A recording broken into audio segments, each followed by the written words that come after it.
일본 정부가 한국에 대한 입국 규제를 완화하는 방침을 검토 중이라는 보도가 나오자 국내 네티즌들이 한 말이었습니다. 당초 일본은 7월 말까지 한국에 대한 입국 금지를 연장하겠다고 했지만 입장을 갑자기 바꾸었습니다. 일본이 이렇게 입장을 바꾼 것은 지금 일본의 경제가 무너지고 있기 때문이라는 주장이 제기되고 있습니다. 일본은 한일 경제 갈등과 미중 무역 분쟁으로 수출 시장에서 엄청난 피해를 입고 있고, 또한 최근 감염병 사태로 인해 2분기 경제 성장률이 마이너스 20%가 넘을 것으로 예상되고 있습니다. 일본은 그동안 사실상 완전 고용 상태를 유지해왔지만 바이러스 사태로 인해 지난달 일본의 완전 실업률은 200만 명에 육박했습니다. 이 같은 실업률은 1974년 1월 이후 46년 만에 나온 처참한 결과였습니다. 그동안 아베노믹스로 인해 일본 경제의 주축이었던 엔저 신화도 막을 내릴 거란 예측이 나오고 있습니다. 미국 JP모건은 바이러스 사태로 일본의 엔저 시대가 끝날 것이라고 전망했습니다. 일본 기업의 외국인 투자가 줄어들고 저유가를 중심으로 한 일본 내 저물가 흐름은 엔화 가치를 상승시킨다는 것입니다.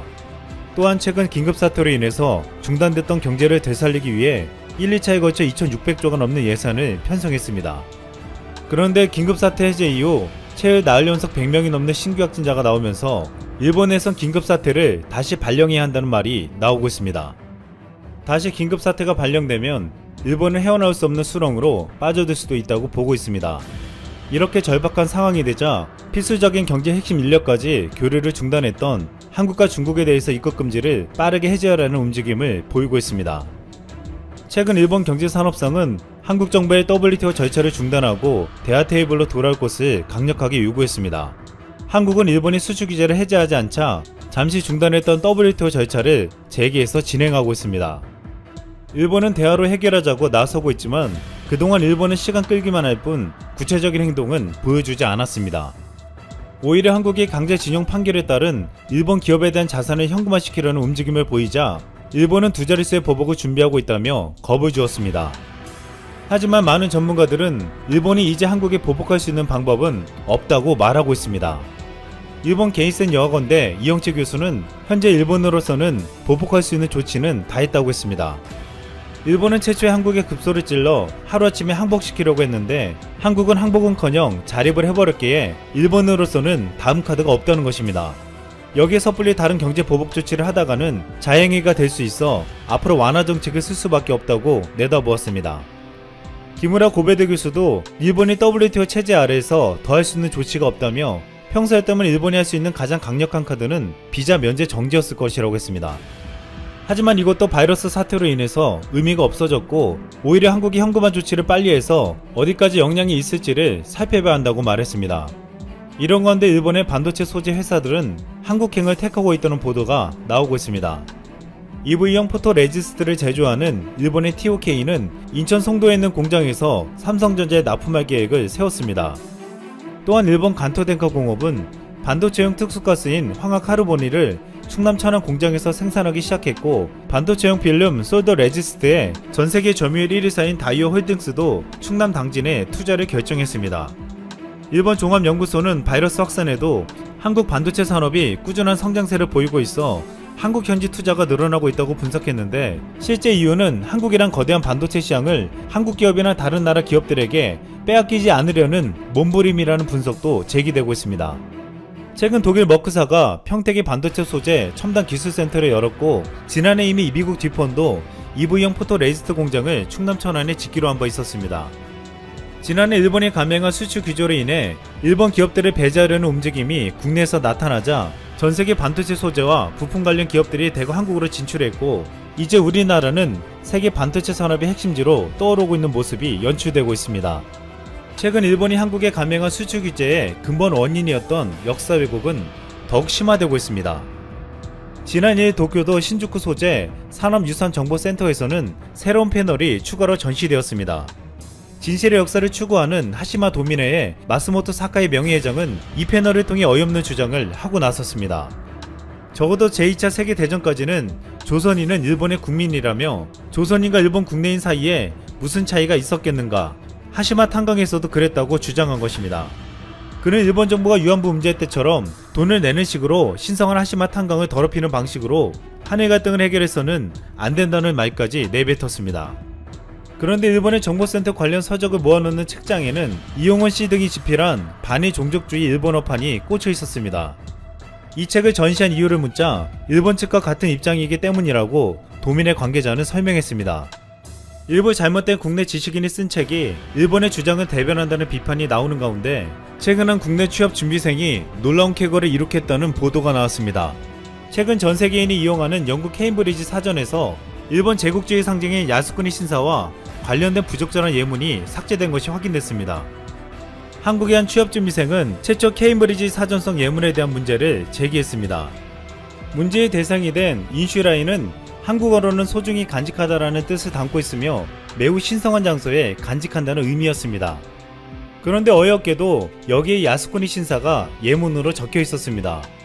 이에 취준생은 야스쿠니 신사에는 대한제국을 식민지로 만들며 난도질한 사람들이 묻혀있는 곳으로 이런 곳을 신성한 장소로 칭하며 단어를 설명하는 것이 이해가 되지 않는다고 주장했습니다. 이 주장을 접수한 주영 한국대사관은 곧바로 사전을 출판한 케임브리지 대학 출판사 쪽에 수정을 요청했습니다. 이에 케임브리지 사전 출판사는 인슈라인이라는 단어의 예문을 다른 문장으로 수정했습니다. 한국의 일부 잘못된 지식인들이 그릇된 정보를 일본과 세계에 알리는 역할을 하며 비난을 받았지만 국내 한 취업준비생이 중요한 역할을 해냈다며 칭찬받고 있습니다. 일본은 무너져가는 경제를 살리려면 한국에 대한 입국 제한을 풀고 수출 규제도 풀어야 하지만 문제는 아베 정권이 자신들의 지지율 때문에 이를 쉽게 하지 못한다고 보고 있습니다. 최근 각종 스캔들과 어설픈 방역 등으로 지지율이 역대 최저로 떨어진 아베 정권은 경제를 살리려고 하면서도 우익 세력의 지지를 받고 있는 잘못된 역사인식 또한 버리지 않고 있습니다. 이런 가운데 일본에서는 제4차 한류붐이 일어나면서 한일 정치적 갈등과 상관없이 한국의 콘텐츠들이 일본에서 각광받고 있습니다. 그런데 그동안 일본 우익을 대표하며 아베 정권의 기관지라고 불렸던 산케이신문 계열사 FNN 프라임 온라인에서 논란 기사를 보도했습니다. 기사의 제목은 세계 문화대국 한국에 일본이 따라잡을 수 없는 이유였습니다. 그동안 혐한 보도를 주로 일삼았던 산케이신문의 계열사에서 한국을 치켜세우는 것은 쉽게 보지 못하던 일이었습니다. 여기서 한류 드라마와 한국 영화가 일본보다 높게 평가되는 이유를 분석해서 보도했습니다. 한국은 지금 영화나 연극 등 관련 학부가 있는 대학이 95곳 정도가 있는데 인구 비율로 따지면 일본의 20배라고 했습니다. 이런 인프라가 한류 드라마, 한국 영화의 스타들을 지원하고 있다고 했습니다. 또한 그들은 대학에서 연극 교육을 받고 있기 때문에 고전 교양도 읽고 한국의 전통 의상 입어보기와 난투 장면 등의 기초를 배우고 있다고 했습니다. 특히 한국의 영화나 드라마의 특징은 조연까지 연기를 잘하는 것이라고 말했는데 한국은 경쟁이 심하므로 전원의 수준이 높다고 분석했습니다. 또한 한국은 국가적으로 문화예술을 지원하고 있고 문화예산을 GDP 대비로 보면 한국은 일본의 약 10배로 한국은 몇 년 전 프랑스를 제치고 문화예산 측면에서만 보면 세계 문화 대국이라고 했습니다. 또한 한국은 국가가 콘텐츠 산업을 전략적으로 수출하고 있다고 하면서 싱가포르와 쿠알라룸푸르 공항에 내리면 한류 스타가 나오는 화장품 포스터 뿐이라고 했습니다. 한국은 화장품과 한류 스타를 세트로 전략적으로 발매하고 있다고 했습니다. 여기서 그동안 일본이 한국의 문화산업이 번창하는 것이 마치 국가가 지원했기 때문이라는 편협한 시각을 똑같이 나타냈지만 이러한 시각이 있을 수밖에 없는 이유는 일본 정부가 문화산업을 제대로 지원하고 있지 않기 때문이라고 보고 있습니다. 일본 정부는 그동안 자유롭고 창의적인 대중문화를 지원하고 양성하기보다는 자신들의 입에 맞게 언론과 방송의 자유를 통제해왔기 때문입니다. 아직도 일본의 공영방송에서는 혐한을 노골적으로 드러내는 방송과 정부의 일방적인 시각과 입장을 드러내는 내용도 상당한 것으로 알려졌습니다. 지난해 미국 캘리포니아대 교수 데이비드 케이는 UN 인권이사회에 일본의 언론 및 표현의 자유를 우려하는 보고서를 제출했습니다. 그는 2017년에도 이 같은 보고서를 제출했는데 일본 정부는 대부분의 내용을 수행하지 않았다는 것입니다. 그가 주장한 내용에는 정부 개입의 근거가 될 수 있는 방송법 4조의 폐지, 보도가 위축될 가능성이 있는 특별비밀보호법 등의 개정 등 표현의 자유를 침해할 수 있는 11개 항목의 시정을 일본 정부에 권고하는 내용이었습니다. 국제언론 감시단체인 국경없는 기자회가 발표하는 2020년 세계 언론자유지수에서 일본은 올해 66위였습니다. 반면 한국은 2020년 세계 언론자유지수에서 42위로 아시아에서는 가장 높았습니다. 많은 전문가들은 언론과 표현의 자유가 제한되고 정부의 압박까지 자행되고 있기에 일본의 문화예술 산업이 발전하는 데는 제약이 있다고 보고 있습니다. 이 때문에 넷플릭스, 유튜브 등으로 한국의 창의적이고 경쟁력 높은 콘텐츠가 일본에 풀리자 자국 콘텐츠보다 더 큰 인기를 끌고 있다는 것입니다. 또한 FNN 프라임 온라인은 일본의 취약점 중의 하나로 일본에는 문화장관이 없다는 것이라고 했습니다. 예술위원회라는 조직이 해외에는 다 있는데 이것이 일본에는 없다고 했습니다. 실제 일본 정부는 문화를 육성하고 키우는데 관심이 없는 것으로 보이고 있습니다. 일본의 수출 규제로 인해서 한국과 일본의 관계는 과거와는 전혀 달라졌습니다. 한때 일본 여행을 가장 즐겨하고 일본 자동차와 제품들을 애용하던 한국인들에게 아베 정권은 배신감을 느끼게 만들었습니다. 그리고 과거의 역사를 부정하면서 과거의 치욕적인 순간들을 다시 기억나게 만들었습니다. 1년 전 일본이 수출 규제를 해오자 반도체 장비 제조업체 지오 엘리먼트의 김대현 부사장은 유언보다 기회라는 생각에 심장이 두근거렸다고 했습니다. 일본의 수출 규제는 국내 대기업이 유언 부담을 무릅쓰고 국내 업체의 소재 부품 장비를 사용하는 계기가 됐기 때문입니다. 결국 일본의 경제보복은 우리 기업들에게 위기보다 기회를 안겨주며 대한민국의 심장을 빠르게 뛰게 만들어 주었습니다. 앞서 제가 삼성이 소니를 짓밟고 올라간다고 다른 영상들을 통해 자세하게 설명드렸습니다. 일본 정부가 한국에 대한 수출 규제를 완전히 철회하고 사과하지 않는다면 이제는 소니를 포함한 일본 기업들이 짓밟히는 정도가 아니라 먼지가 되어 날아가 버릴 수도 있는 상황 직전까지 왔습니다. 지금부터 그 통쾌한 소식 하나하나 들려드릴게요. 일본 경제 침략 대책특위 위원장을 맡고 있는 최재성 더불어민주당 의원이 아주 훌륭한 의견을 내놓았습니다. 바로 한국에서 일본으로 수출되는 반도체를 규제하자는 것인데요. 여기서 말하는 반도체는 메모리 반도체의 핵심인 D램이죠. D램은 여러분이 생각하는 거의 모든 전자기기에 필요한 필수 반도체입니다. 글로벌 D램 시장 규모가 이미 50조 원을 돌파하였는데요. 이 중 삼성과 SK하이닉스가 얼마나 중요한 비중을 차지하고 있는지 한번 봐볼게요. 보시는 것처럼 삼성과 SK하이닉스의 점유율을 더하면 72.6%입니다. 이 정도면 독점은 아니지만 삼성과 SK의 과점이라 할 수 있는데요. 삼성과 SK가 D램 반도체 시장을 컨트롤할 수 있는 지배적인 힘이 있다는 뜻이죠. 일본은 자신이 유리한 상황인지 불리한 상황인지도 모른 채 한국에 시비를 걸었습니다. 만약 삼성과 SK하이닉스가 일본에 D램 반도체를 주지 않으면 어떤 상황이 올까요? 자, 여기 한국의 핵심 수출 품목은 모두 아시다시피 반도체인 것을 확인하실 수가 있습니다. 여기 보시면 비중이 정말 어마어마하죠. 네, 하지만 이 반도체들을 어느 국가에 팔고 있는지 함께 보시면요. 여기 중국이 44%, 홍콩 21%, 싱가포르 10%, 베트남 8.3%. 아직까지 일본은 보이지 않습니다.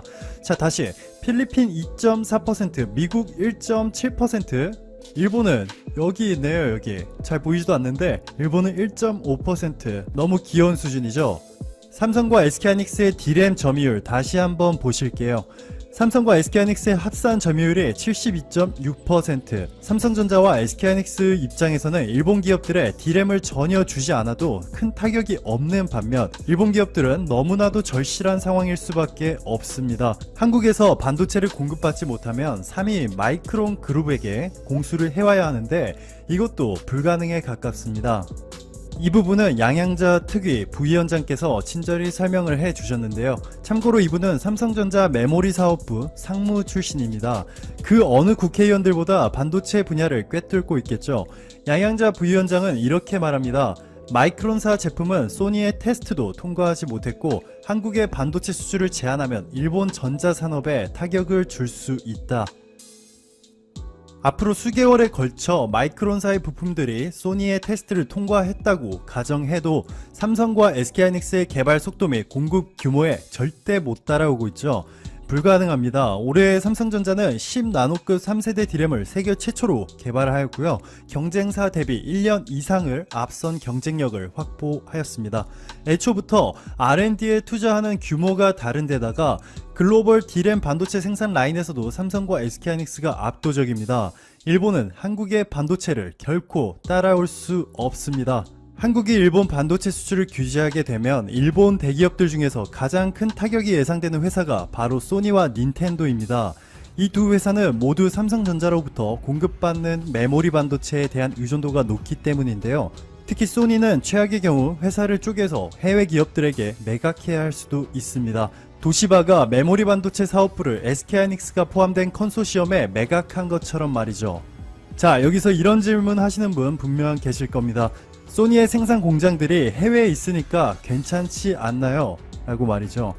소니는 총 36개의 공장을 가지고 있는데요. 이 중 무려 20개가 일본에 있습니다. 나머지는 중국, 태국, 말레이시아, 한국 등에 있지만 36개 가운데 20개가 일본에 있습니다. 대부분 일본에서 생산하고 있다는 거죠. 자, 여기 소니의 실적 발표 자료가 있습니다. 가장 높은 영업이익을 기록하고 있는 사업은 이미지 센서인데요. 이 분야는 올해 초까지만 해도 70%가 넘는 엄청난 성장률을 기록하였습니다. 소니의 전자기기와 게임 등은 이미 성장이 멈추고 실적이 점점 떨어지고 있죠. 한 줄기 희망과도 같았던 소니의 이미지 센서 사업이 빠르게 성장할 수 있었던 것은 대부분의 중국 스마트폰 기업들이 소니의 이미지 센서를 사용했기 때문이죠. 그런데 얼마 전 애플과 점유율 1%도 차이가 나지 않는 세계 스마트폰 4위 샤오미와 그 뒤를 바짝 추격 중인 오포, 모두 중국 기업들이죠. 이 둘이 삼성의 이미지 센서로 갈아탔습니다. 올해 5월 삼성전자는 소니보다 앞서서 6,400만 화소 이미지 센서를 공개한 데 이어서 최근에는 1억 800만 화소 이미지 센서인 아이소셀 브라이트 HMX를 공개하였습니다. 당연히 삼성으로 바꿔야죠. 특히 중국인들은 스마트폰을 선택할 때 있어서 카메라 성능이 가장 중요한 요소 중 하나인 것을 고려한다면 이는 당연한 결과라고 볼 수 있겠습니다. 세계 2위 중국 1위 스마트폰 제조회사 화웨이도 곧 삼성전자로 갈아탈 수밖에 없겠죠. 삼성이 어떻게 소니의 이미지 센서 사업을 박살 내줄지에 대해서는 제가 5일 전에 업로드한 이 영상을 참고하시면 좋을 것 같네요. 한국과 일본의 무역전쟁이 장기화되고 양국의 수출 규제 수위가 점차 강화된다면 소니는 제가 앞서 언급한 것처럼 회사를 쪼개서 해외 자본에 매각해야 하는 상황까지 나올 수가 있겠죠. 소니의 핵심 사업인 이미지 센서와 전자기기가 박살나면 기껏해야 게임, 네트워크 서비스, 소니 뮤직, 금융 서비스 정도가 남습니다. 소니 픽처스는 영화 배급 등의 사업으로 분기마다 2조 원에 가까운 매출액을 기록하고 있지만 영업이익은 40억 원. 이건 뭐 별로 도움이 안 되는 사업이죠. 소니의 심장에 비수가 꽂히기 일보 직전인 상황입니다. 소니는 토요타, 소프트뱅크, NTT에 이어 일본에서 네 번째로 큰 회사이고요. 기업 가치는 74조 원. 소니에 이어 두 번째로 심각한 타격이 예상되는 닌텐도의 기업 가치는 48조 원. 여기에다가 두 회사들의 다른 부품들을 납품하는 수많은 협력사들까지 도미노식으로 무너질 수 있습니다. 이 정도면 이번 한일 무역 전쟁에서 한국이 유리해진 정도가 아니라 일본 기업들이 살기 위해서라도 무릎 꿇고 빌어야 하는 상황이죠. 마지막으로 최지성 더불어민주당 일본특위 위원장님과 김민석 부위원장님의 지소미아 관련 사이다 발언과 함께 영상 마무리하도록 하겠습니다. 전쟁하겠다는 나라와 군사 정보를 교류한다는 건 말도 안 된다. 일본은 한국을 전략물자 통제가 불안한 신뢰할 수 없는 국가로 간주해놓고 그것보다 더 높은 차원의 정보보호협정을 연장한다는 건 논리적으로 맞지 않다. 일본은 피폭 국가이기 이전에 2차 대전 전범 국가다.